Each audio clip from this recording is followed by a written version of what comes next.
Le 453. Il est défendu par Monsieur Tissot.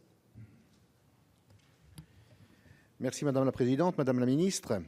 Alors c'est vrai que depuis ce matin, le sujet dont on débat ce matin, c'est vrai que de moins en moins de témoins directs sont présents, mais malgré tout, les décisions qu'on peut prendre sont lourdes de conséquences pour les gens qui sont là. Et c'est vraiment un sujet de cet amendement, c'est qu'une demi-part fiscale supplémentaire est octroyée aux anciens combattants depuis le projet de loi de finances 2016.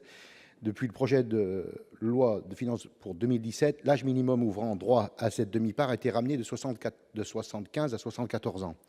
Les veuves d'anciens combattants peuvent également bénéficier de cette demi-part, à condition d'être âgés de plus de 74 ans, ainsi que leur conjoint soit décédé après leur 74e anniversaire. Désormais, la très grande majorité des anciens combattants, notamment ceux d'Algérie, de Tunisie et du Maroc, et 85% des bénéficiaires de la retraite du combattant sont effectivement âgés de plus de 75 ans. Néanmoins, il demeure une injustice majeure entre les veuves d'anciens combattants.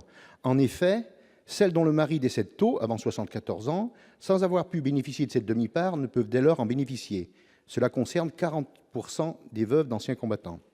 Dans le passé, les services déconcentrés des finances publiques appliquaient avec souplesse et humanité la réglementation et pouvaient parfois accorder la demi-part supplémentaire à ces veuves.